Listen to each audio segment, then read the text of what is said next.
talaga yung buhok ni Marcos parang mga 10 feet yung rating niya ni former president. Okay, Ruffa, I think pinanindigan mo na yung role mo ni Imelda Marcos. I think more and more you're becoming like her. You know, because I stole the photo of Madame Imelda and myself sa bahay namin sa White Plains. So kasama ko rin yung natratong yun sa pagtulog ko, sa pagkain ko, habang nanonood ako ng TV. Kasi I remember during Made in Malacanang, sabi ni Direk, Ruffa, hindi ka beauty queen. Madam Imelda Marcos ka. Hindi pwedeng fierce, kailangan sweet lang lagi. So para sa akin, since mahilig ako rumampa at yun ang nakasanayan ko, yung mga fierce roles, I had to really downplay my expression bilang First Lady, Madam Imelda Marcos. And sa tingin ko, ang pinaka-challenging na eksena dito sa pangalawa is yung eksena namin ni Isko. Kasi first time namin magkasama ni Isko. The first time magkasama kami ni Isko sa isang pelikula. Magkasama kami nung araw sa That's Entertainment, ng mga bata pa kami. Yes, yes. So, direct, talagang 5 pages yata yun, di ba? 5 pages na tuhog.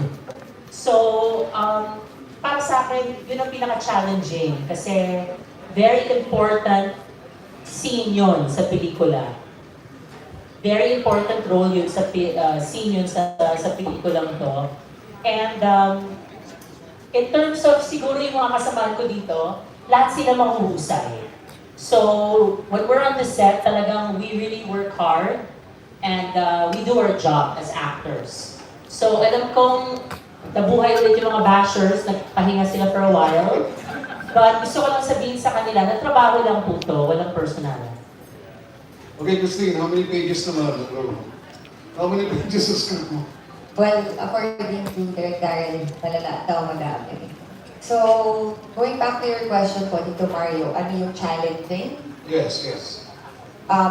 Kumpara dun sa one? Oo. Kasi you acquitted yourself, no? Playing Amy, no? I think you got your tips, you got your mannerisms.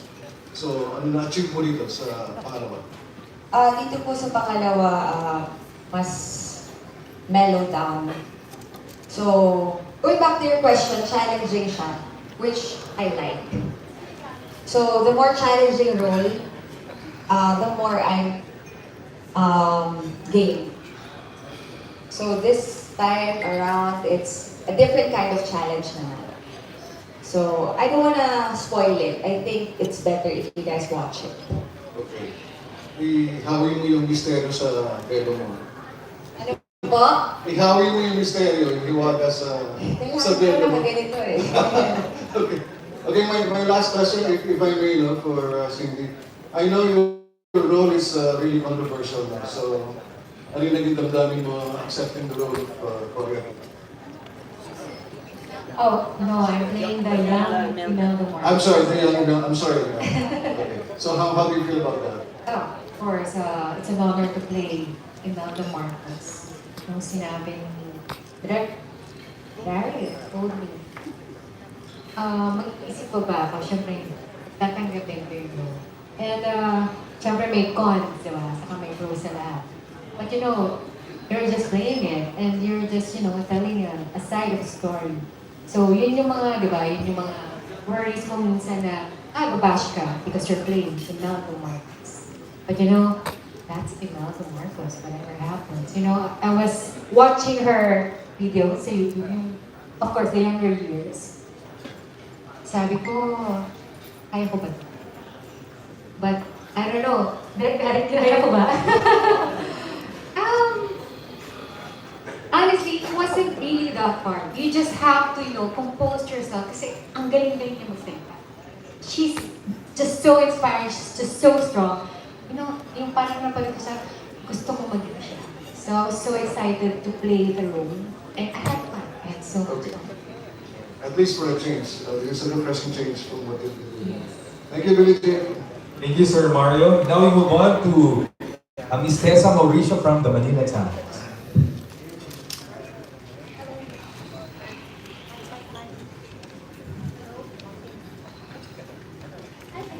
Thank you, Tito Mario. My and good evening, everyone. First of all, congratulations to Viva Direct Karen for such a grand and soaring opening with pasabog for the sequel to Made in Malacanang. Looks like nothing less talaga po for the first family indeed. My question, Direct Karen, is for you. Much as I would love to ask how you achieved your hairstyle, your new hairstyle. My question is simple, if you would allow me, no? Isang question lang po, direct to the point. Martyr or murderer, or does it depend on what your politics is? No. I would like to reiterate that the trilogy is not about politics for me. It's more of a family drama. Though some people would find it very funny, Made in Malacanang is a dramedy actually. But when people color it as a political, as a political movie, I would correct them that it's a family story. No? Only those people who will appreciate it politically are those people who are not family. You know, sa tingin ko, sa dami ng nakapanood ng pelikula, hindi sila nanunood dahil nakarelate sila ng politikong sinusubaybayan. Kung hindi dahil nanood sila dahil nakarelate sila dahil at some point in their lives, they also had a crisis inside of their family. So when you watch Martyr or Murderer, you will come across yourself thinking, holding your own family picture, and asking yourself, ang nanay ko ba, ang tatay ko, ang kapatid ko, ako, perpekto ba ako?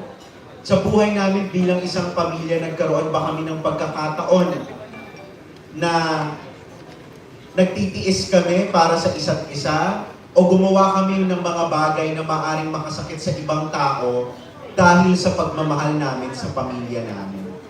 You know, martyr or murderer is not a question you ask weak-hearted people, no? But you know, the Filipino nation is no longer weak. The Filipino audience is no longer faking its innocence. We are in the age of social media where sources and information is rampant and very much accessible. Hindi natin pwedeng itanggi na minsan sa buhay natin, nagpakamartir na tayo, at minsan sa buhay natin, kung hindi lang krimen, baka nakapatay na tayo ng tao. Maraming salamat po. Thank you, Direk. Dami pa kung saan follow, pero dalawa lang. So my next question goes to Cristine, Madam Senator. You know, from the posters and all of the promo materials, miski sa stage, you're at the middle and you seem to be a central focus dito sa ating sequel to Made in Malacanang. Tama ba yun? Should we expect that much of this movie is hinged on Amy Marcos? And if that's so, what is the pressure like being the one to deliver that role? Well, pressure talaga as in like parang pressure cooker. Hindi, totoo naman kasi napakalaki talaga ng role ni Senator Amy Marcos sa kanyang pamilya. And maski ako, nung binasa ko yung script ng part 1 and part 2, parang I think sa karamihan, hindi natin alam yung ginampanan ni Senator Amy Marcos back in the day. So I think this is a revelation to everyone, even me. So, di ko alam, parang nagkataon din sa nangyari sa personal life ko yung parang na-connect din kay Senator Amy Marcos. So, I'm not saying yung pinagdaanan niya, ganit din yung pinagdaanan ko, but I felt her pain. I felt her being the daughter of former president. And I felt her humanity. Thank you. Right, thank you so much, Ms. Tessa from the Manila Times. Now we hear from Abante Tonight, for June Lani. Hello, yeah, Direk. How are you? Ang friendship, last week magkausap tayo. Tayo nila, Don, Ian, and Gordy. Nagkakwentuhan tayo. ikwento mo, kanina kasi ang ganda ng trailer, di ba? Ang bongga-bongga, very controversial. Na ikwento mo na 17 times ka na as of last Thursday na nag-revise the trailer kasi tatlo ang nag-a-approve. Si Senator Irene, and President Bongbong. So, kailan nagkaroon ng final approval ng trailer mo? At yung 17 revisions ba nadagdagan? The difference po kasi with Made in Malacanang, honestly, Viva and Senator Irene didn't expect na kikita. No, it was just sa katarantaduhan ng kalokohan from my side. Gumawa na lang tayong pelikula, sabi ko. Tapos sabi nila, sige, game. Tapos, nung gumagawa kami ng pelikula, hinihingi nila sa akin yung trailer ng Made in Malacanang. Tapos, nung sabi ko, hindi ko pa tapos, pero 6 days ago ko pa natapos. Ayoko lang ipapanood kasi papatanggal nila yung si President Bongbong Marcos na sinasabihan siya ng party. Alam ko papatanggal nila yun, kaya hindi ko pinapanood. Ano na sila, traumatized na sila. So, kada lagay ko ng eksena, tinitingnan ng Viva kung anong eksena yon. So, I passed a trailer like 4 days ago and revised it 15 times, and then the next day I revised it again. No, it's not that naman na Irene or President Bongbong will really have to approve it. No, it's all because it's the story of their family. The last say would be with Manang Aini, I guess. Kasi kahit super okay na kay Boss Vincent and Boss Vic, the final say will be with Senator Aini. And even this trailer na is not wholeheartedly approved by the senator. Really? Well, I just pushed for my creative license and because I wrote and directed the movie. So I said, this is the trailer that I want. This is the trailer that my followers and the Filipino nation deserves. A trailer that is without pretension. A trailer that is really, really Filipino, straight to the point. So, hindi na nadagdagan yun hanggang 17 divisions lang ako, but with lots and lots of signatures tungkol sa legality ng content and everything. So, I guess that's ito na yung pinakamabait na cut nung trailer. So, yung una kong pinasa, sabi nila hindi daw okay. So, ito na yung kindest. Yeah. So, kaya pala, kamitin mo rin yung anim na lawyers. Yeah, ng Viva. Ayun. Yeah. Pero, congratulations direct kasi it's so maganda. It's really so pasabog, diba? Lalo na the last part, sigurado mamaya sa sabog na naman ng social media, 60. At dadami naman ng bashers mo. Oh, that means more money to us. Yeah, thank you. Pero yan, okay, next question ko, siyempre, no? Kailangan Ruffa. Oo, huwag na kayo ng taka, okay? Pero, kasi next week ko kanina si Tessa, kasi si Tessa kanina, second question, dapat siya nalapit sa akin after maglakad si Ruffa. Oh my gosh, kinuna niya ng kinuna, alam mo, hindi mukha mo Ruffa eh. Yung ikaw mo. Ako ang tinatanong niya, ilang carats daw, grabe. Parang talagang Madam Imelda Romualdez Marcos. So I was talking to your mom. I'm asking her. Sabi ko, ilang carats pa talagang, suot ni Ruffa? Kasi nandun ako sa mesa, talagang kumikinang ang brilyo, ang bongga-bongga. Sabi niya, hindi yata akin yan. Kaya yata yan this time. Kahit pala hindi ka nakabantay dito, hindi papunta pa lang ako, nagbibihis ako. Pupunta ako dyan, titignan ko. So, Ruffa, ilang carats para kay Tessa. Hindi niya matanong, nahihiya siya. Pero kasi balak niyang bumili rin ng ganyan. Hindi ko alam kung ilan carats to, pero of course I'm playing the role of Madame Imelda, so I have to wear the best. Oo. Feeling ko nga dyan ka hindi nahirapan sa mga alas na mala Imelda because of your mom also. Pero congratulations, si Buboy ang galing-galing nung sa trailer. Pero Buboy gusto yung magkatantanan niya, pati si Beverly, ang ganda ng question lang. So, thank you. Thank you, June. Thank you. Thank you so much, June, once again from Abante. Now we hear from Aster Amoyo from People's Journal, PM Inside Showbiz, and TikTok.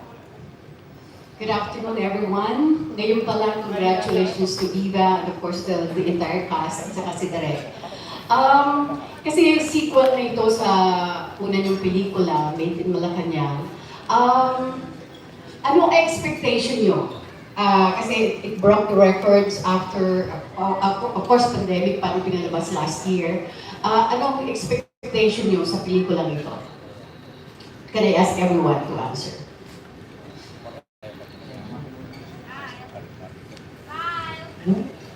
What do we expect? More bashers. Kasi lalo na po yung huli, marami pong mga hindi, may 15 million po tayong hindi mag-a-agree doon sa sinabi na yon.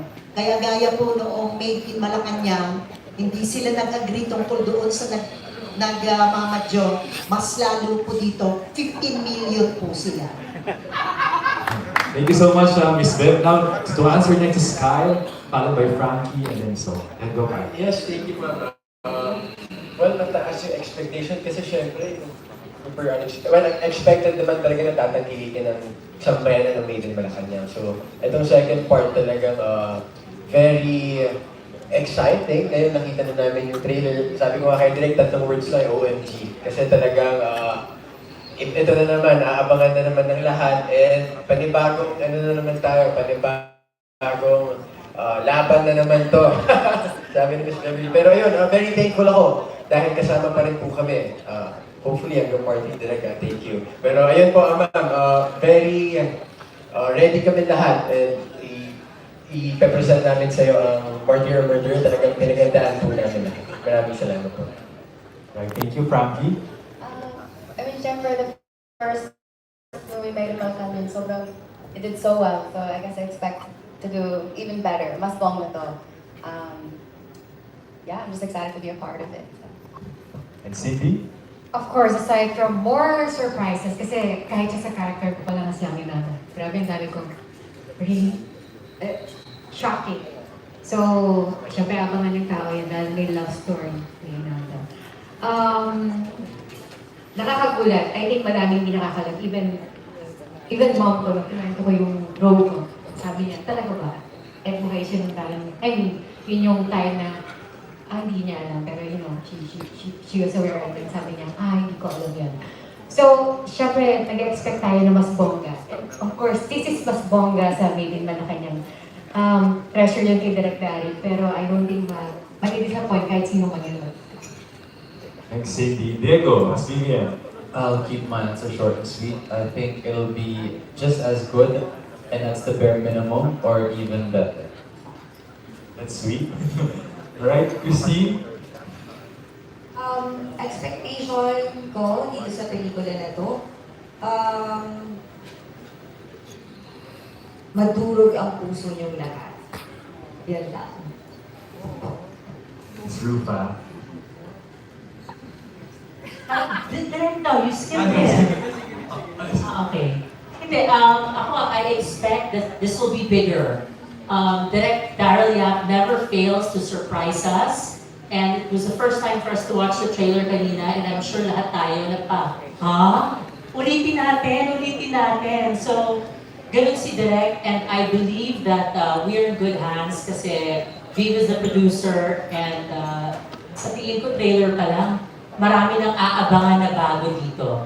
And hopefully it will be a more blockbuster than the first. Yes. Direct, bago ka, si Sir Buboy muna. Siyempre, pang-pinali si Direk. I totally agree with my first lady here. Blockbuster. It will satisfy the audience more compared sa Made in Malacanang. Ang expectation ko dito, si Boss P pa nandyan, si Boss Vincent nandyan. Ang expectation ko dito, mas malaki ang bonus ng lahat ng cast dito from Viva Films. Do you agree? At ganun din si Direk. Agree sila, Sir Buboy. Mas malaki. Ayun, hindi nabigyan, magkakaroon na. Ayun. Yun po expectation ko. Hindi lang expectation, I claim that to the Lord. Talagang declaration na yun, Sir Buboy. Ayan, thank you so much, Sir Buboy. And now, something I'd like to see the best for last, Direct Daryl. The expectation is more of a child's expectation. No, when I'm pitching a film sa Viva, I always want Boss Vincent to be happy. But bago niya tanggapin, he's always asking himself if this will make his father happy. No, so it's more of a child's expectation to make our parents happy.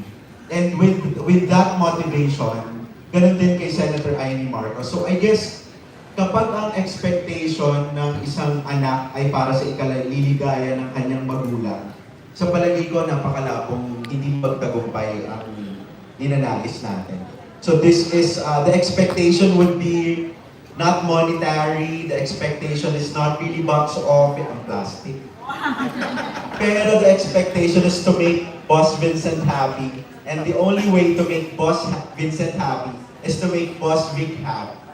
So that's the only goal that I have. Because, you know, with my age, I'm only 36. I'm only 4 years in the business and getting this kind of opportunity. I'm not expecting anything more, but of course, the tap at the back and the handshake of the son of Boss Vic. So that's it. Thank you. Wow, thank you, Director. Boss, ang lalim nun, Boss Vincent. Talagang tagos sa puso. Okay, so next question is Aston. Boss, hindi ako nagko-comment sa bonus ha, kasi may parte ako sa kita. Pag nagpa-bonus tayo, mababawasan yung parte ko, kaya tahimik ako kanina. Okay, so thank you again, Direct Daryl. And the next question, please. Okay. Okay. Good afternoon. Yeah, just to acknowledge you, Ms. Leia Salperio from ABS-CBN.com. Hi, Direk, and to the cast, hello.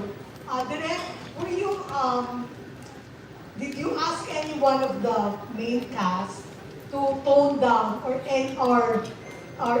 improve their performance from the first one to this new one? And if that happened, sino sa kanila? I'm a very collaborative artist po, Ms. Leia.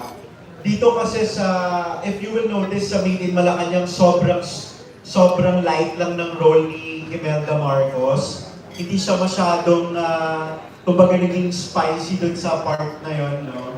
Dito naman sa... With Isko. Yes, dito naman sa Martyr or Murderer, this is actually the character development of Senator Amy. From being a young mother in Made in Malacanang, dito medyo nag-age na siya, meron na siyang mother instinct, medyo mas nag-tone down na yung kanyang pasigaw-sigaw, no? Tapos dito makikita din natin yung sa Martyr or Murderer, yung pinanggalingan ng love story ni Ferdinand at ni Imelda. This will explain how protective Imelda and Ferdinand to each other. So I guess, wala akong naaalalang sinabihan ko na mag-tone down ng acting or mas i-intensify pa. You know what, Ms. Leia, I'm a fan of my cast. Napakauhusay.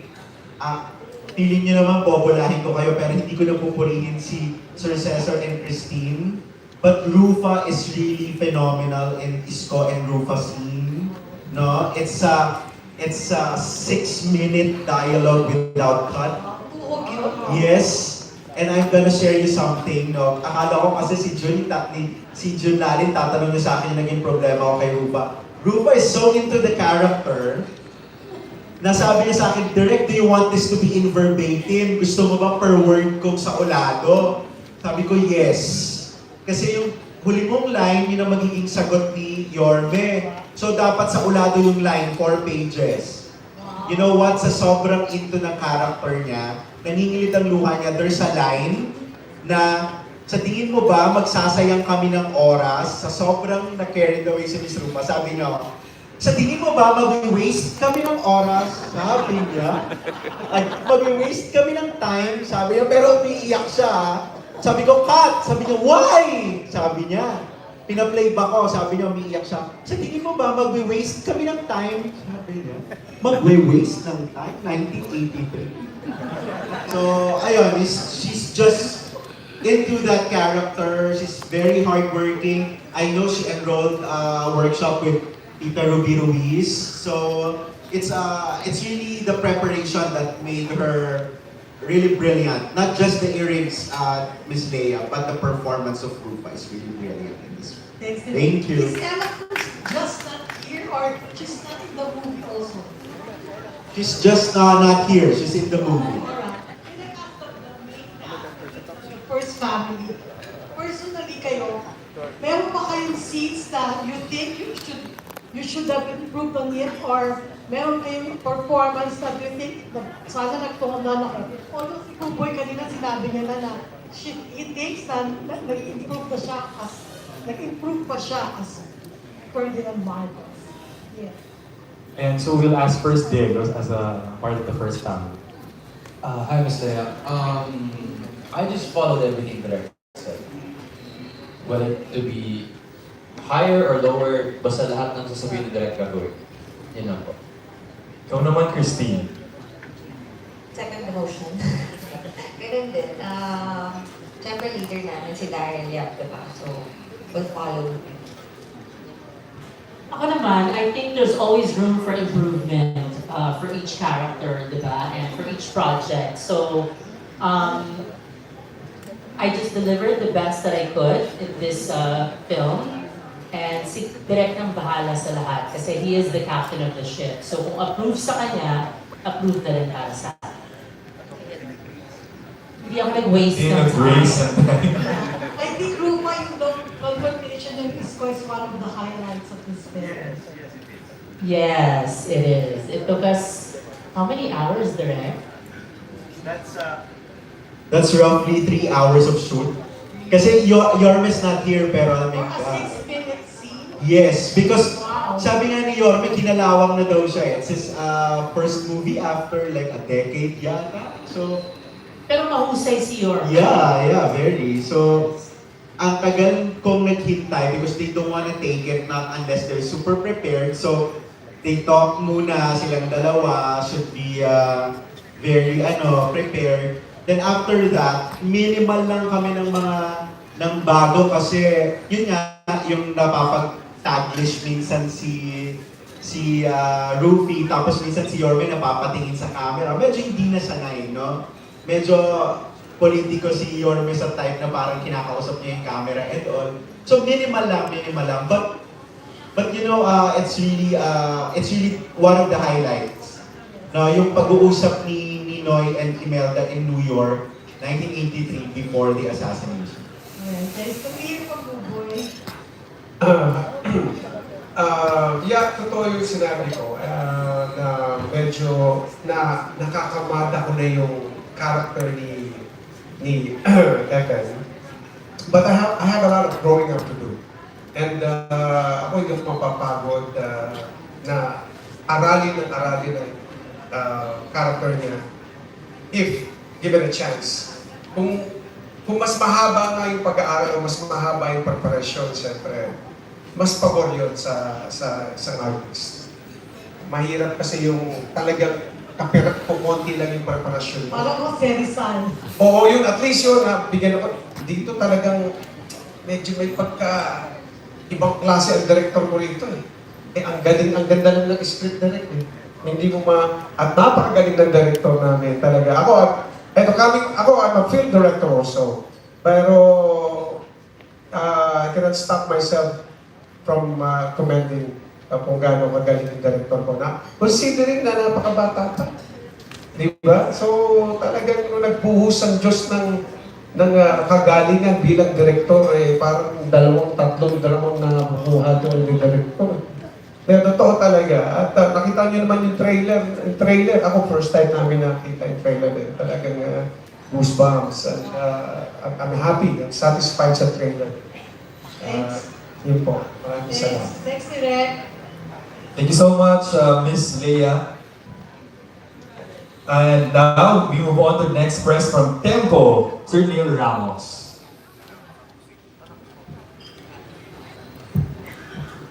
Sure po, may pasabog ka pala dito. Hello. Yes. Hello, good evening. I would like to address my question to my idol, Frankie Russell. To the beautiful Frankie Russell. Ma'am. Ay, saan? Yeah. being your biggest fan mo, no? Gusto ko lang malaman kung gaano kalaki yung role mo dito. Sino ba talaga si... Okay. I would just like to know how you got involved in the film, tapos, a little bit about her character. Who's Claudia exactly? So I'm playing Claudia from Nuda. She's ex-girlfriend. Yun, Viva just asked me, medyo last minute siya, actually, did I steal the role from your ex-girlfriend? Joke lang. Yun, I just last minute, so super excited to be a part of it. Yun. Could you clarify that? Wait, who's the ex-girlfriend? Yeah, exactly. Gusto talaga. Can we leave it there? Let's not make it worse. Joke lang. Okay, that's it. Thank you. That's all po. Thank you so much, Sir Neil. Okay, palatagalin pa ba natin, Diego? Okay, so let's move on. From People's Tonight at Martyr University, Sir Jun Nardo. Magandang gabi ba? Congratulations. Yes, Bubuy and Ruffa. May love scene ba kayo? Hindi niyo ba hindi magkaroon ng love? Bilang magkasawa kayo, hindi puro galit. Di ba? Gusto mo ba? Ano? Kuya Jun, Sa movie, bakit? Jun Nardo. Yes. Kasi nandito pa ako sa ano eh. Hindi ko pa nakaka-move on dito. Move on. Sino may ex-girlfriend Bongbong? Oo, si Lagi Bermudez. Hindi ko pa nakaka-move on. Hindi pa, pero ngayon mag-move on na ako. Sige. Ako matagal ko na request yun. Kaya Daryl, magkaroon kami ng bedsing. Binigyan kami ng bedsing, nakaupo lang kami sa bed, nagkukwentuhan. Baka na umiyak lang Ako sabi, ha? oo, matagal, pangarap ko, Ruffa Gutierrez, Ruffa, mga partner. May bedsing tayo, pero wholesome hug. Oo, wholesome hug lang. Di ba, sabi ko, nung ko pa, hinahangad, makapartner, dream ko makapartner, Ruffa Gutierrez. Makapartner ko nga. Siyempre, asawa. Alam mo, pag ang matatanda na, wholesome hug na lang. Ang may kissing scene. Grabe naman yung natatanda. Napakasakit mo naman magsalita. Sakit. Tapos kahit tuhod, hindi mo makita. Haba ng dami. Ang may kissing scene, si Young Imelda, tsaka si Young Ferdinand. Okay. Diba, gano'n naman talaga, diba, companionship na lang when you're older. Correct. Ay, parang dami nagre-react. Kasi dito, definitely nagre-react. Ito pa rin tulad. Yes. Kaya mo ba, dahil matapag itong pelikula ko, tapos lalabas na, anong naging feeling mo nung nagkaroon ng lane doon sa film? I felt bad. Nakausap ng anak ko yung daddy niya, si Ilmas, at nakausap ko rin. And at that time, it was just a few hours after the earthquake. So sabi niya, hindi pa niya makontak yung ibang mga relatives niya. And syempre, malaking nangyari sa Turkey, and we just offer our prayers and our condolences for those affected. Thank you, Ruffa. Kay Direct Daryl naman, last na. Direct Daryl na ng past 6 na, naglalabas na yung mga trolls mo ngayon dyan. Kasi lumabas sa social media yung trailer. Especially yung isang director na lagi makakatapat ko sa March 1. At rap na react. Ano masasabi mo, Direct? Yung isa nawala na nga, di ba? March 1. Dapat kayo ni Joel lumangan. Ni Direct Joel. Alam mo, Kuya Jun, I was advised by my lawyers not to talk about people with less than 1 million followers. Wow! So, good! Sige. Yun po, I'd rather not comment. Pag po 1 million followers, I'll comment na. Wow! Grabe! Oh, that's nice, Direk. Congratulations. Hindi na ako magpapala. Kuya Jun, sagutin ko lang po yun kasi yung love scenes pala din. Yung love scene. Kasi po tinanong din sa akin yan, kung pwedeng mag-love scene si Imelda and Fer. Ang hirap po mag-love scene nang may nagpo-protesta sa labas. Ay, sino yun? Kung EDSA Revolution po yun, ang hirap mag-sex. Sa tingin ko, yun po yung doon, di ba po? Hindi ba patanggal yung stress, di ba? Kapag nagpapaputok din naman sila. Sabi ka naman, Direk. Family lang ba yan, direct? Wala na lang ako. O sige. Thank you, congratulations. Thank you, Sir Jun. Before we go to Sir Leo Bukas, is the next batch of our press. Mauna po si Jerry Olea from PEP, to be followed by Ray Pumaloy from Abante, and then Mark Grabador from Entertainment Web, and Nestor Cuartero from Manila Bulletin and ABS-CBN.com. So, Sir Leo Bukas, way to go. Yes, good afternoon everyone. Kay Direk Daddy, Direk Da, gaano ka kahirap o madali na ba on your part na maduplicate or at least malampasan ang box office success ng main malakang nitong MOM, considering na 700 million yung MIM.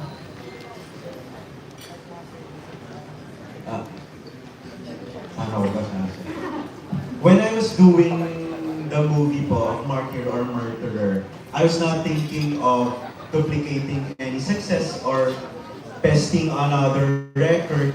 I was just thinking of, offering to the public the continuation of the story.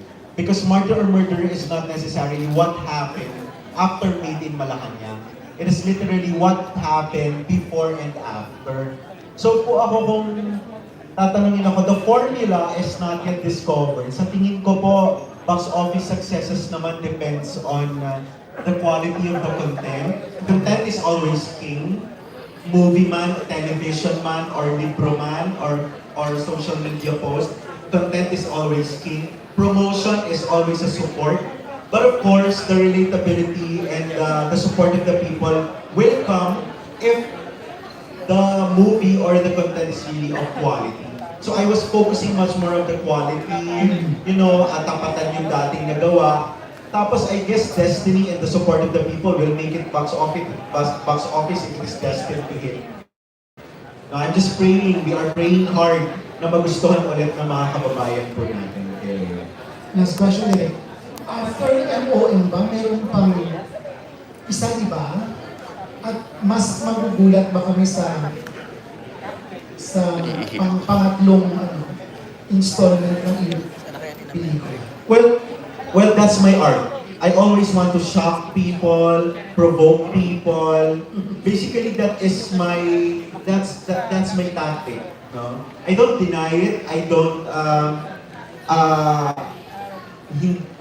It's not something to be ashamed of.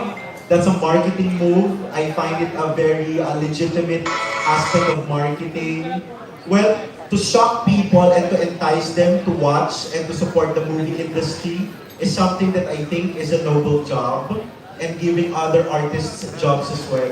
So, the third installment entitled Mabuhay Aloha Mabuhay, or MAM, is the discussion of how the Marcoses returned from their exile in Hawaii and how they returned in the seat of Malacanang. And as you can see sa trailer, Senator Amy Marcos will be played by Yula Valdez. So the rest of the cast, of the new cast, will be revealed on the third installment. So as of now, Yula will only be revealed. The rest po sa third pa. So I guess the cast will come as a shock then. So, especially our industry is very pink. It's very hard to find actors and actresses who will find the courage to play the Marcoses. Even though may actors here, lagi sabi, trabaho lang, walang personalan. It's hard to accept job in this industry if it is really politicized. No, but I don't think it's a bad thing. It's democracy, and only open-minded people can accept and perform such job. Congratulations. Thank you, Leo. Thank you so much, Sir Leo. Now for our next batch, once again, Sir Jerry Olea from PEP.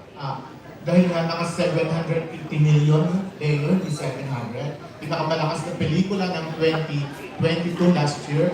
For sure, dahil nga nabigyan ng mas malaki siguro ang budget itong pangalawa, kaya nakapag-shoot kayo sa Morocco, hindi nyo dinaya. Direct, Cristine, pwedeng konting kwento tungkol sa shoot niyo sa Morocco. Ako, Hindi ko in-expect na magiging fun yung shoot namin po sa Morocco. Kasi mabigat yung mga eksena na ginawa namin doon. But at the same time, we get to bond there. So, yun. Maraming distractions. Siyempre, ang ganda sa Morocco. First time ko doon. But, yeah, when it comes to work, yun, mabigat talaga. And there was one scene, yung pinaka-last na eksena ko talaga. I needed Direk Daryl to be there and guide me. Yeah, abangan niyo yun.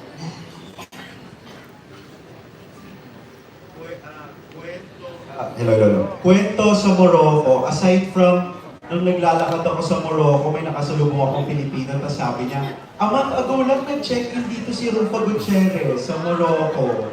So nagulat ako na nandun pala sa Morocco. So, hindi sa langamu niya, yung isa pa mas malaki. Di ba alam niya sa Royal Mansur? Sabi ko ng direct, ba't hindi niya sinabi? Akala nila nag-shoot na daw si Ruffa doon. So, di naman. Sa Morocco kasi kilala yung mga Marcoses eh.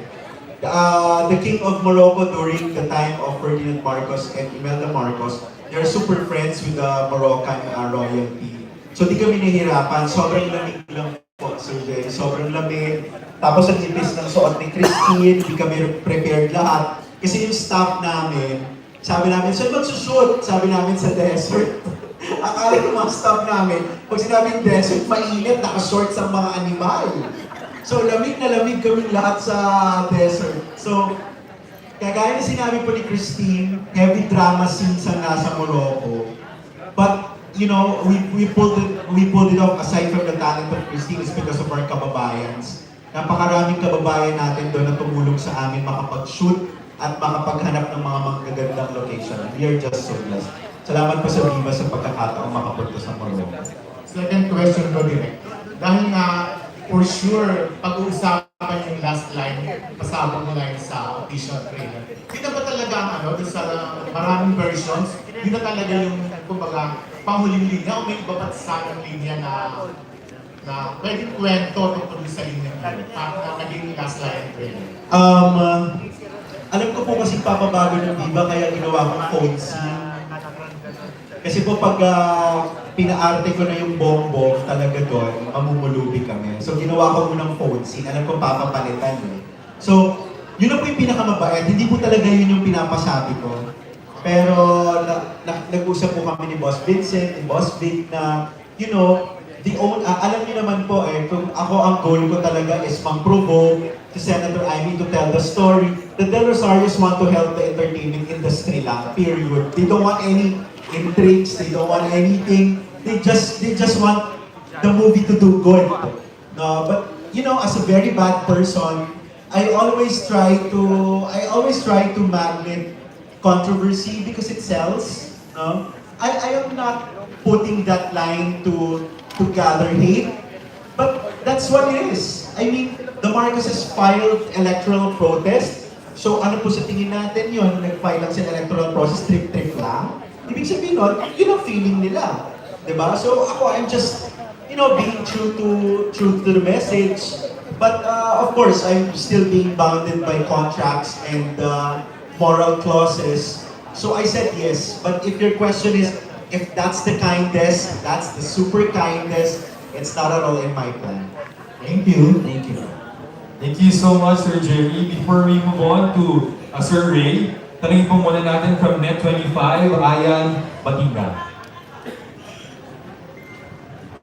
My question goes to Direct Darin. Direct Darin, based na rin sa trailer na napanood po namin, this consists of pangyayari prior to the Made in Malacanang.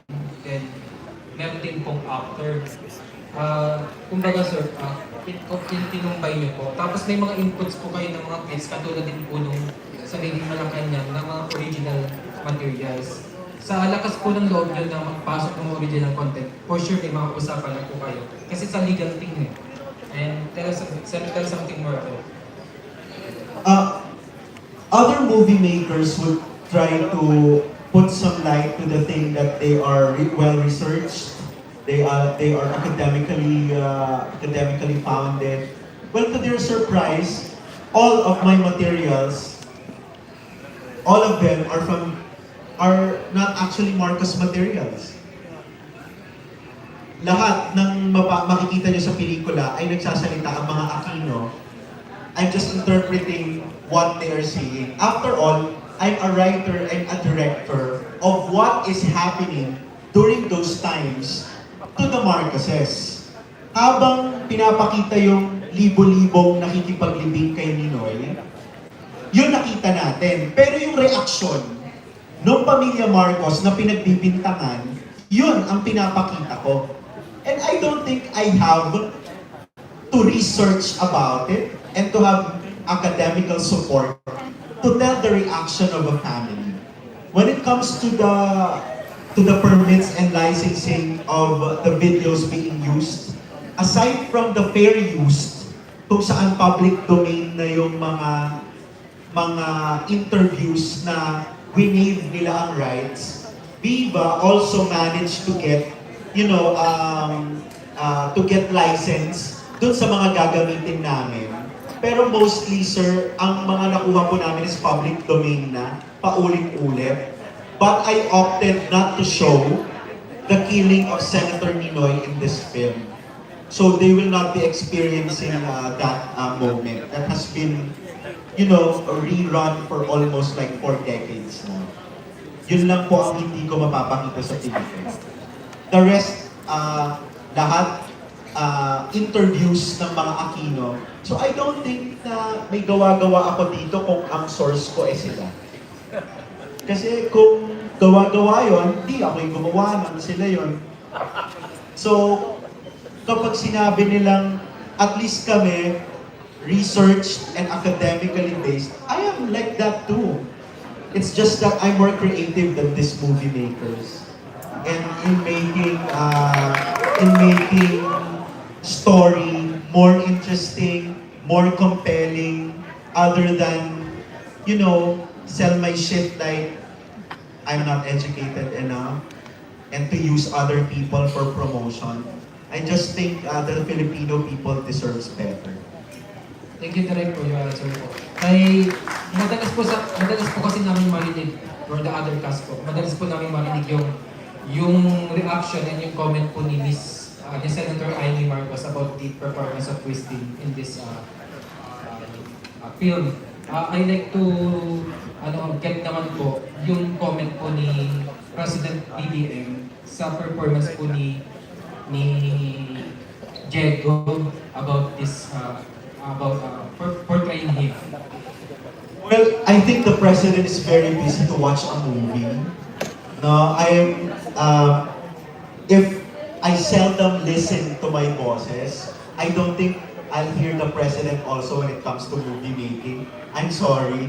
Pero Senator Amy, na isang producer ng Himala, producer ng mga malalaking pelikula, nakakadiskusyon ko pa pagdating sa paggawa ko ng pelikula. Idol na yun. I don't think the president has any interest, or will, spend time critiquing Diego on how he'll portray. No, but the Marcoses are very appreciative. Imagine, for almost 4 decades, someone is telling their story and millions of people is watching it. I mean, that's really something. But from my point of view, it's Diego's interpretation as a son and as a person. And sooner or later, Diego's interpretation as a governor, as a congressman, and as a president. Thank you so much po and congratulations. Thank you, sir. Thank you so much, Net25. Are you guys still enjoying the night? Yes, mukhang enjoy din kumakain dyan, ha? Ayun, may nag-chat sa akin, acknowledge ko daw yung production staff ng Martyr or Murderer. Taas ang mga kamay, Director Juana, Director na yun po sila, yung sa gitna. Ayan sila G, ayan sila. Ayan ba si Juliana? Si Juliana ba yun? Ayan. Anyway, so next we go to Sir Ray Pumaloy from Abante. Thank you, and congratulations sa napakabongga yung trailer, nakakawin na yung last frame. Ang tanong ko para dun kina Kyle, Frankie, Cindy and Bev, my friend. Pakikwento naman yung struggle niyo, yung hirap niyo while doing this scene in your character. Kung nahirapan ba kayo, ilang takes bang ginawa niyo? Kasi yung pag-portray ng sa true to life character, talagang mahirap. Ewan ko kay Bev kung nahihirapan pa siya, may challenge pa sa kanya. Kyle, si Kyle muna. Well, una, medyo mahirap kasi ikakasal ako dito. So, never ko na-imagine ikakasal ako ng ganito kaaga, pero thank you, Direk Daryl. Wala lang yung partner mo ngayon, LQ ata, wala sa Ella. But nag-research ka sa character? Yes, well, medyo mahirap kasi si Sir Greg Yarneta, hindi naman siya visible talaga katulad ng The First Family. So, medyo naghanap ako ng mga short clips nila ni Miss Irene. So, meron naman ako nakita and nakatulong naman siya sa akin, sir. So, ayun, natulungan din ako ng direct, kaya hindi rin po ako ganun nahirapan. Thank you. Frankie? In the scenes that I was a part of, sobrang bongga, as in there's so many people, the wedding was, I've never seen a production like it. I think we were blown away talaga. And yeah, it was a lot of fun just to be a beautiful girlfriend. Hindi ka nahirapan nung shoot ka, dapat in character ka mismo? I'm surrounded by such a talented cast, so I just felt like it was part of the family and just enjoy it. So yeah. Okay. Cindy? Grabe Cindy. Kasi yung me as an actress, kapag dating ko sa set, I'm really like read the lines and everything. So, I'm not really sure, but hindi naman ako nag-take. I was just ready and I was just enjoying. I danced, nag-rehearse ako ng dance, and also I had mga deep conversations, pero I think when you're ready sa set, hindi ka dapat mahirapan, di ba? When you're in character on the set. So nakatulong yun sa akin to help also the production, hindi matatagal, because yun naman palagi, di ba? You don't want them to, mag-take ka na mag-take and maging pabigat ka sa set. So, I see it, I'm ready. But, wala, nag-enjoy lang ako. Ganun ako palagi. When I accept a character, dapat ready ako para ma-enjoy na. Grabe, ang gagaling na pala ninyo. Hindi kayo nahihirapan. Kaya sinasabi nila ang pag-portray daw ng mga life character, mahirap. Bev, Siyempre, ito ay katuloy na lang nung Made in Malacanang. So medyo kamado mo na ng konti yung role, no? And of course, with the guidance of the director, nung una kasi, isang eksena ko, I had my own interpretation. And he corrected me. Sabi niya, Bev, we do not want yung ganyan. So, etong ganito ang gawin mo. Ganun lang. Pero yung kung nahirapan ako, I don't think it's more fun kesa sa nahirapan. Congratulations. I-question ka naman kay Direk. Direk, sabi mo kanina gano'n, 4 years ka na sa industry, and you're 26 years old. Parang ang bilis-bilis ang pagsikat mo, bilis-bilis mo, napakaraming attention. Actually, parang na-outshine mo ngayon mga stars dito. Sa sobrang controversial mo. Wala ka bang apprehensions or worry saan ba dadalhin itong kasikatan ko? Ito ba ay magiging short-lived lang ba? Matagal siguro. Baka pagsawakan ko hanapin pa ako ng masigit pa sa ginagawa ko. Ayun lang, higpit na nga nila. Well, that's the blessing of coming from social media before showbiz. A lot of filmmakers today, they are trying their very best to penetrate social media. Kaya maraming mga nasa telebisyon, artista man, director o manunulat na nagpapaka-trying hard para maging relevant sa social media. And I'm just so happy and lucky na hindi ko na kailangan pang pagmukhaing tanga yung sarili ko, magkaroon ng scandal, magpababain yung sarili ko, na, mag-masturbate sa videos and everything, Ray. Kaya naisip ko, napakabait talaga sa akin ng Diyos na hindi ko kinakailangan pababain yung sarili ko para pag-usapan ako. At sa tingin ko, kapag ang isang tao, totoo lang siya, magmukha man siyang masama o mayabang sa tingin ng iba, hindi siya matatakot o mangangamba na baka hindi na siya sikat. Kasi hindi naman nalalaos ang totoo. Hindi nalalaos ang katotohanan. Ang katotohanan, laging pinag-uusapan, kahit gaano ito kasakit o kasaya, hindi nalalaos ang totoo. Ang peke ang nawawalan ng panahon, ang peke ang nawawalan ng pagkakataon. Kaya habang nagiging totoo ako sa sarili ko, at nakikihingi lang ako ng kasikatan sa aking mga katabi, dahil hindi ako magkakaroon ng pelikula, Ray, kung hindi ako inoohan ng napakagagaling na mga artistang ito. Sabi ko nga, majority sa mga artista natin sa Philippine showbiz ayaw sa mga Marcos. Or gusto nila isipin ng mga kasamahan namin sa showbiz na ayaw nila sa mga Marcos kahit gusto nila. So mataas ang respeto ko sa mga artistang ang tingin nila sa paggawa ng pelikula ay kabuhayan, hindi lamang nila kung hindi ng mga maliliit na taong nagtatrabaho sa likod ng camera. So hindi totoong masikat ako sa mga ito. Wala ako kung hindi sila umoo na gawin ang Made in Malacanang. Thank you, Direk, and good luck to your film. Sa lahat ng mga cast. Thank you, Ray. Of course, we'd like to acknowledge dito po ang proud mom ni Miss Ruffa, Taano Belrama. Hello po. Ayun po siya, there she is. Beautiful. Tayo po kayo dito, hinahanap po kayo ni Direk. Ayun, no? Ayun pala siya. Alright. So, but anyway, 30 minutes ago, na-release na po ang ating, or uploaded na ang ating Martyr or Murderer trailer. And, you know, could you watch again? Sabi ni Direk. Ayan. Okay, later panoorin natin. Pero just to give an appreciation sa mga captions ni Direk Daryl Yap, sabi ng Vincentements, no, 5 tagpo sa kasaysayan, 4 na dekadang katahimikan, 3 bansang pinangyarihan, 2 person ng katotohanan, nag-iisang inang bayan. So, the trailer is out now. Nasa Vincentements po yan. And papanoorin po ulit natin ang trailer ng MOM maya-maya. Alright, so we move on to our next batch, or ang next na magtatanong po ay si Sir Mark Grabador from Entertainment Web. Hello, good evening po. Kasi nila for Direct Daniel. Pressure po ba Direct na? Kasi napaka-successful ng Made in Malacanang, and now you are doing the Martyr or Murderer. Then the next question, Direct, ito po bang pelikula ito ay kwento ng love story ni Madam Pineda at sa former President Ferdinand, or are we telling the history after the celebration? Well, I'm more of hopeful and prayerful than pressured.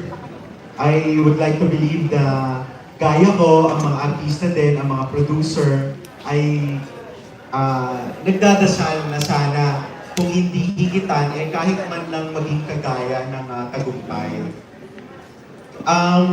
Kung ito ay love story, alam mo, I always believe that every story is a love story. Mapa-drama, action, horror, I think there's always love in it. So if this is something with history, I still think it's a love story. Whether Imelda and Ferdinand is in love with each other, there's also love for the country. Even with the Aquinos, their love for their family and their love for the country as well. And you know, just doing this movie, it's a love story between Viva and the Philippine history. So I guess everything is a love story in this film. Thank you, Direct Darren. And next question naman para sa beauty queens natin, si Cindy and Miss Ruffa. Is there any exact scene bilang gumanap na Imelda Marcos na talagang naging challenging point para sa atin?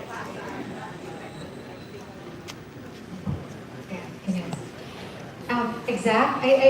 Not really exact. It's, ano ba?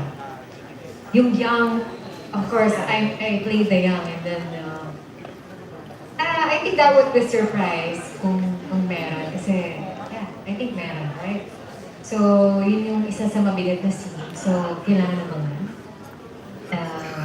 Yun, maraming surprises, of course, yung kwento na ng life ni Imelda Marcos, even the love story itself, kukwento ko, di ba, as young people.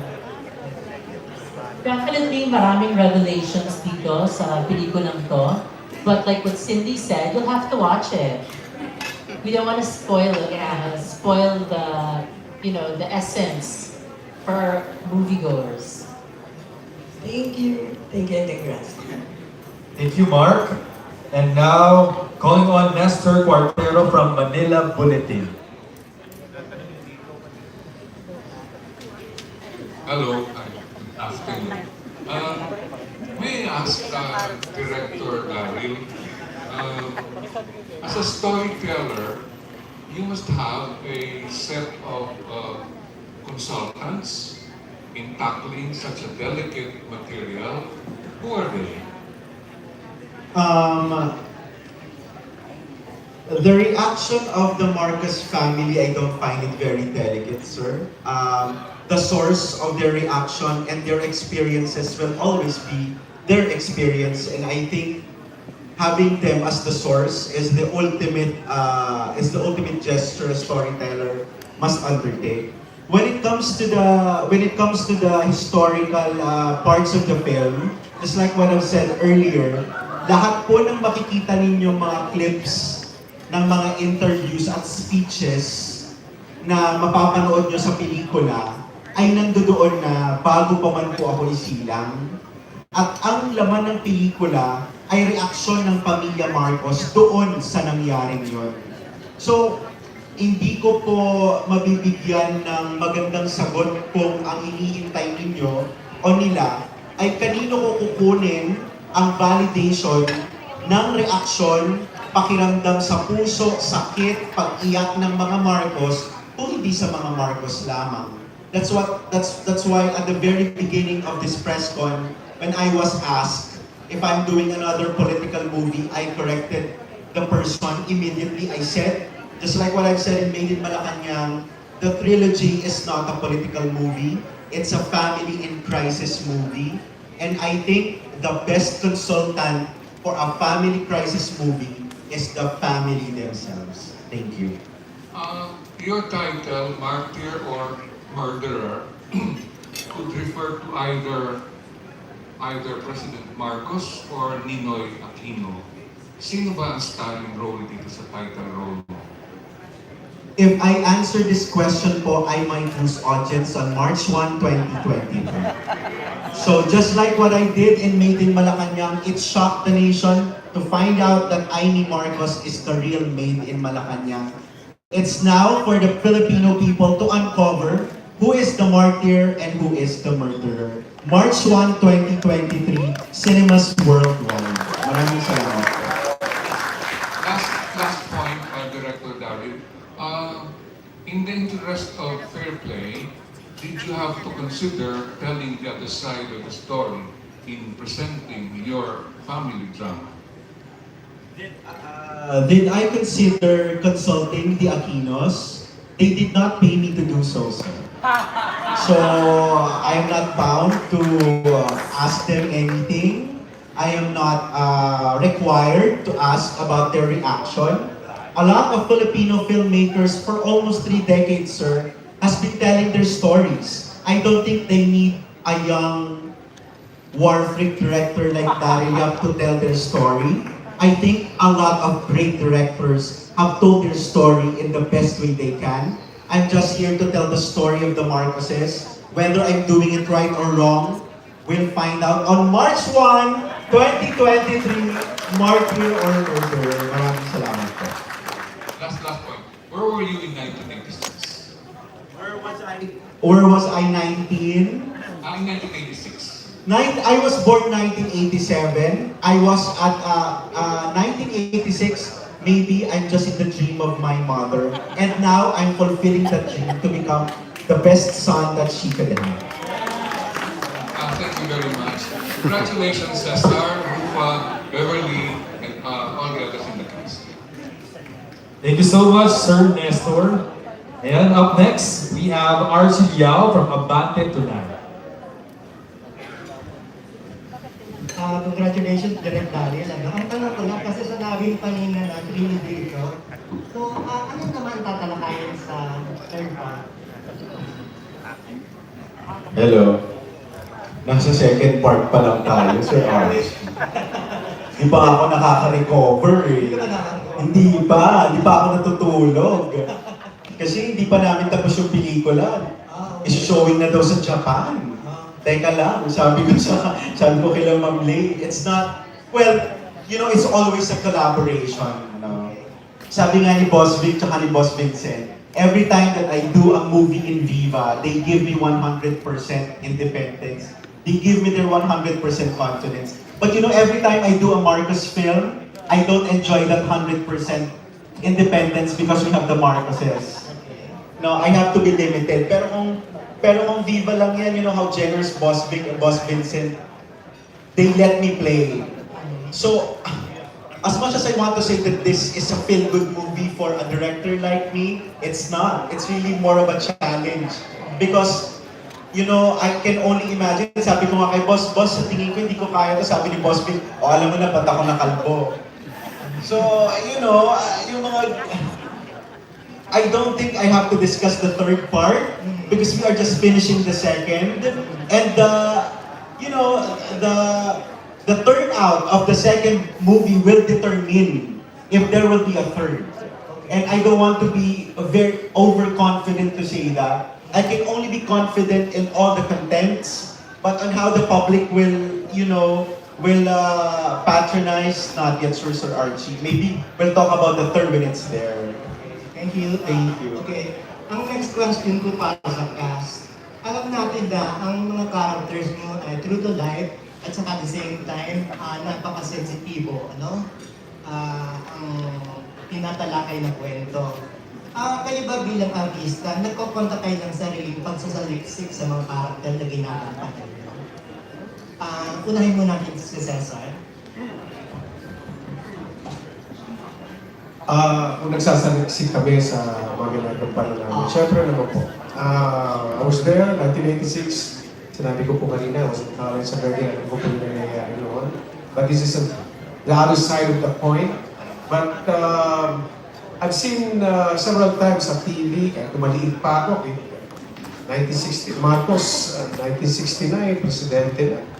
So, lumalaki ako, Marcos, presidente si Marcos, so nakikita ko na po palagi sa TV yan. So, nakita ko lahat mga pangyayari po. Kung paano minahal siya ng tao, paano rin nabaliktad ang kwento against the Marcoses, nakita ko rin po. And nireview ko lang po ngayon. And I'm so thankful and so grateful dahil naging available sa social media lahat po ng content about the role I played our former President Marcos. And I'm honored, kaulitin ko po, I'm humbled to play this role. As an actor, isang malaking oportunidad po sa akin na gampanan ang role, ang character po ng ating former President Ferdinand Marcos Sr. Yun po, maraming po. Other members of the class, Ruffa?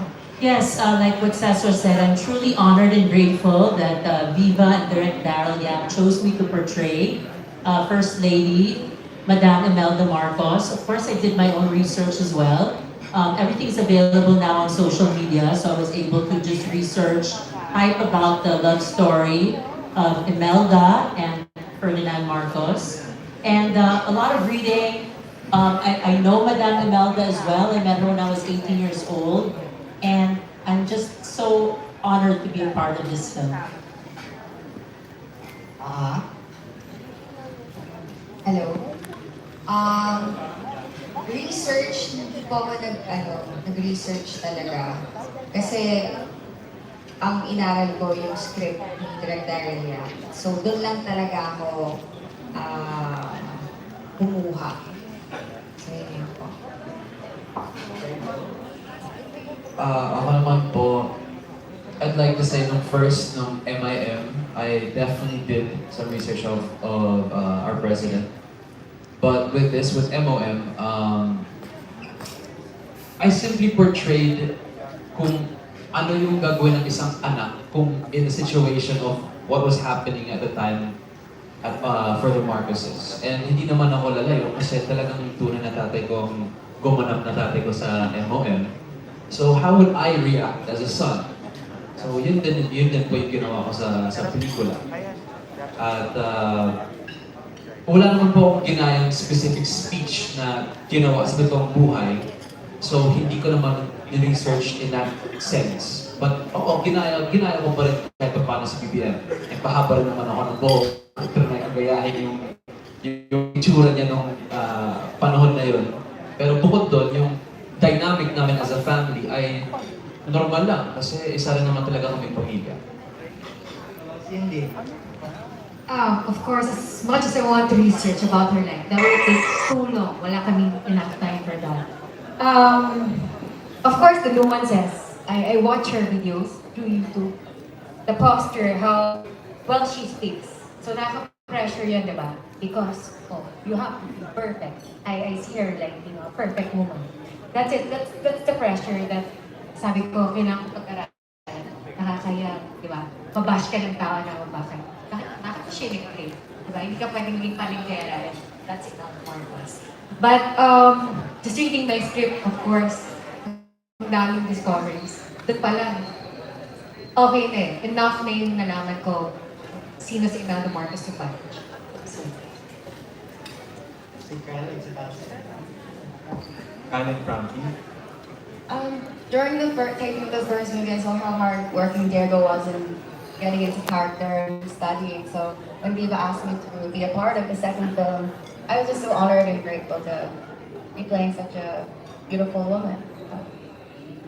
Well, sa akin, isa talaga sa mga feeling ko na gusto ko sa trabaho ko to is I get to portray every character. And syempre kami bilang artista, responsibilidad po namin to do the best we can para magampanan namin ng maayos yung character na nakalaan para sa atin. So ayun, talagang help of social media as well.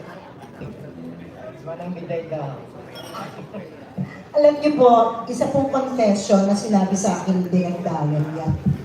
Yun pong aking character is a composite of many maids na nag-serve po sa mga sa mga Marcoses. And one of them, ito pong long term na ito, ilang eksena ko at talagang siya yung naging peg. I had to talk to Direk. How do you want me to attack this? Kasi hindi ko po nakausap si Nang Fem. Siya po dapat pupunta talaga doon sa amin. Kaya lang, hindi po pinayagan ng mga kamag-anak kasi she's already old. So I just, nag-rely lang po ako sa instructions sa akin ni Direk. She's Ilocana, she can sing, and she is the hair lady of the First Lady. So I just have to create somebody who is very near, probably Miss Fem, and that is my mother. Siya po yung aking pong naging peg. Ilocanang ganon magsalita. Meron pong nagsabi na isang journalist daw na hindi daw po talaga Ilocana yung aking interpretation. I beg to disagree. Ang interpretation ko po ay yung aking nanay. Nagliligay ko doon sa pagkatao ni Miss Fem who is Manang Bidal. Thank you so much. And sorry, Sir Archie, yung pala, yun lang ang marireveal ko sa part 3 kasi ang part 3 kasi after na ng Hawaii, di ba? Sa Made in Malacanang na-reveal na ang natitirang maid na lang ay si Biday. So, Beverly Salvia will be still in the third installment. So, yun lang ang pwede ko munang i-review. Thank you. Alright, thank you, Sir Archie. And now, the last person to ask tonight from Bulgar, Abante, and Martes University, Ambet Nabu. Yes, finally. Congratulations. Isa na namang matapang at mapangahas na obra ito direct question sa'yo. If in the future, ang milyon-milyong mong followers sa SOCMED dumami at sila na mismo ang manginggan yung magikayat sa'yo pumastos na ikandidato ka sa kahit anong elective position. At kahit kumikita ka na siguro by then ng bilyon-bilyon, would you still accept considering na ganito mga tema ang nararamdaman nila at papanood sa mga obra mo? I don't think I'll enter politics. I Hindi, yung mga tao na mismo ang tutulak sa'yo eh. Sila nang magsusuporta kasi yung klase ng panatik ko at yung paniniwala sa mga ginagawa ko eh, umabot sa kung saan sa dulo. You know, I'll be very honest. Pag naging politiko ako, I'll give myself like a year, makukulong na ako. So, hindi ako magiging politiko. No? Tama na dito na pwede ako makasar nang hindi ako makukulong. At mas maraming kinikita. Yes. Well, mas marami rin kinikita ang mga politiko. Nako. Pero sa palagay ko, I don't see myself in, you know, a public office. I don't even see myself in an office. This is my first job after college. So, nagka-IT lang ako dahil hiningan ako ng Viva. So, sa palagay ko, I will not take that path. No? Even my very delicate decisions, I always call Boss Vincent. Ano boss?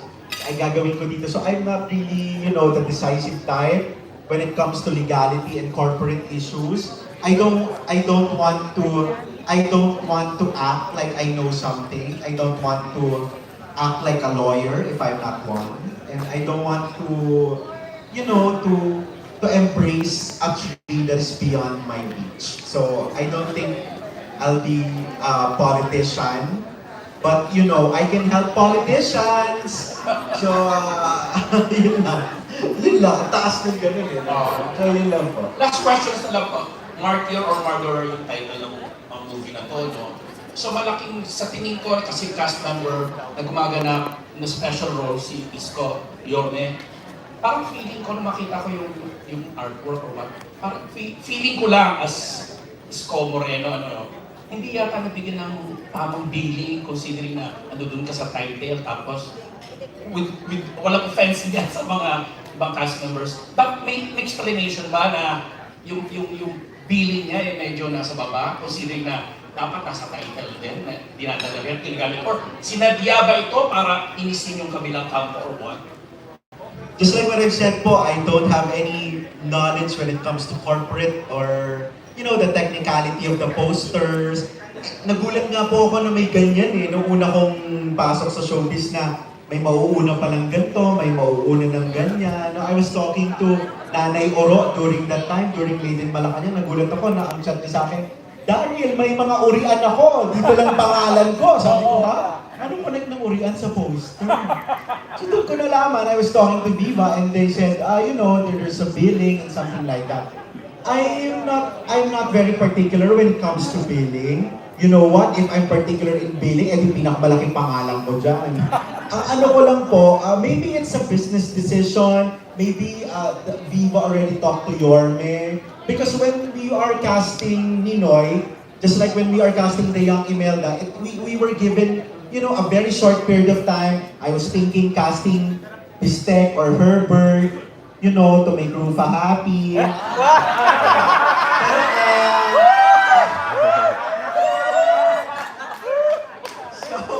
So, I know pala si Tita Annabel. So, ngayon, when the real kwento why I opted to do, you know what, I'm gonna be very honest, but I really wanted to cast Sir Philip Salvador to be Ninoy. But, you know, the schedule, the physique, the looks, it's not really the Ninoy type na. So, I was asking Senator Amy's approval, and Senator Amy said to me, I don't want to meddle when it comes to choosing who the Ninoy is, because I don't have any power. When it comes to casting, it will be Viva. So, I asked my bosses kung sino pwedeng i-cast. I have a lot of actors. I want to work with Sir Christopher De Leon. I want to work with those people who played Ninoy before, even in Escapo. You know, they have Goma, they have a lot. But when I'm hearing the interviews and the videos of former Senator Ninoy, the eloquence, the fluency in both Filipino and English, the kind of appeal that only Ninoy and Ferdinand na sila lang ang meron, I think the only actor-politician that can, you know, be a good match to Cesar Montano is Isko Moreno. And I don't think even putting Isko's name at the bottom of the poster, it will not do justice because Isko is shining in this movie. So I guess that's an answer. Thank you, and good luck. Thank you. Alright, thank you so much. So palakpakan naman po natin once again Direct Darrell Yap and the cast of